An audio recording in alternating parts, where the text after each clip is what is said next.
बिस्मिल्लाहिर्रहमानिर्रहीम। अस्सलामु अलैकुम। दोस्तों, ये वीडियो इंतहाई अहम है। इस वीडियो में मैं आपको यहूदियों के मुताबिक इनके मसीहा के आने की 10 बड़ी निशानियां बताऊंगा जो इनके नजदीक पूरी हो गई हैं। वीडियो की तफसील में जाने से पहले हमारे चैनल एक्सपोज टीवी को सब्सक्राइब करें और बेल आइकन पर क्लिक करें।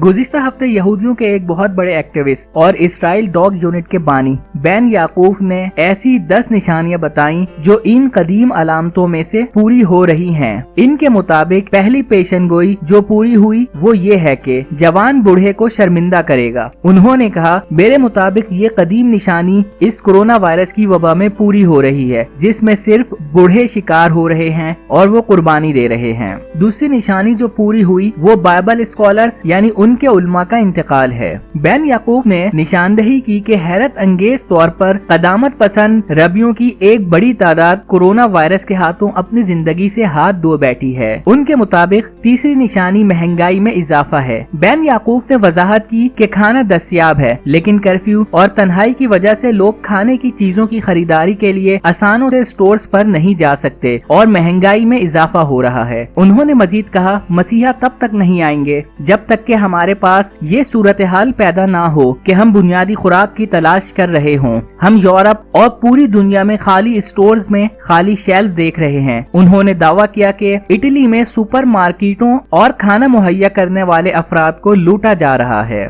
चौथी पेशनगोई जो पूरी हो रही है वो अचानक गुर्बत में इजाफा है। बेन याकूब ने बताया कि हम ये होता देख रहे हैं कि लोगों की मुलाजमत खत्म हो रही है और जहां पैदावार पर पाबंदी आयद है वहां कोई काम भी नहीं है और इसी वजह से तनख्वाहें भी नहीं मिल रही। हम रोजाना देख रहे हैं कि बेरोजगारी में रोज बरोज इजाफा हो रहा है और ये तादाद करोड़ों में पहुंच गई है। उनके मुताबिक पांचवी पेशनगोई यरूशलेम में कोई हुकूमत नहीं है। बेन याकूब ने वजाहत करते हुए कहा, मसीहा जब तक नहीं आएंगे जब तक इसराइल में हुकूमत नहीं होगी। ये एक गैर मामूली बात है। यहाँ इसराइल में 3 इंतखाबात हुए हैं और अभी तक कोई हुकूमत कायम नहीं हुई। छठी पेशनगोई generation with the face of a dog है। बेन याकूब ने इसकी तर्जुमानी इसके मायने से की, आज के कायदीन लीडर्स नहीं हैं और वो सिर्फ वो बात करते हैं जो अवाम में मकबूल हो, यानी वो अवाम को उनकी पसंद के मुताबिक बताते हैं और हकीकत को छुपाते हैं, बिल्कुल कुत्तों की तरह जो हर वक्त अपने मालिक की तरफ मुतवज्जा रहता है।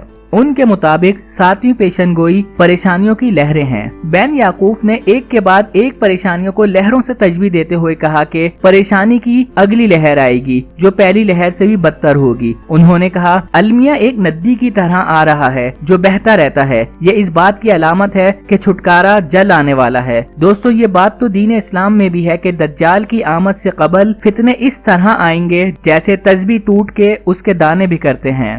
8वीं पेशनगोई हेस्ट यानी जल्दबाजी है। बेन याकूब ने कहा, लॉकडाउन इतनी तेजी से हुआ है, लोगों को खुद को तैयार करने का वक्त नहीं मिला और आनन फानन सब कुछ हो गया। 9वीं पेशनगोई बाइबल को भूल जाना है। बेन याकूब ने कहा, हम इसको एक वाज़ेह निशानी के तौर पर देखते हैं और हमारे नजदीक मसीहा अपनी राह पर गामजन है। 10वीं पेशनगोई के बारे में बेन याकूब ने बताया, खुदा का इसराइल के दुश्मनों से बदला लेना है। ये मसीही दौर की वाज़ेह अलामतों में से एक है। उन्होंने चीन, ईरान और इटली की वजाहत की कि कैसे खुदा ने इसराइल के दुश्मनों से बदला लिया। दोस्तों, ये दज्जाली कुव्वतें दिन ब दिन अपने मिशन में तेजी लाती जा रही हैं और अपनी मुखालिफ कुव्वतों को रस्ते से हटाती जा रही हैं। मेरी अल्लाह से दुआ है कि वो हम सबको अपने हिफ्ज़ो अमान में रखे और हम सबको दज्जाल के फितनों से महफूज रखे। दोस्तों, इस दरख्वास्त के साथ कि आप अपना और अपने चाहने वालों का खूब ख्याल रखें और हमारे चैनल को सब्सक्राइब करना ना भूलें। वीडियो को लाइक करें, कमेंट्स करें और ज्यादा से ज्यादा शेयर करें।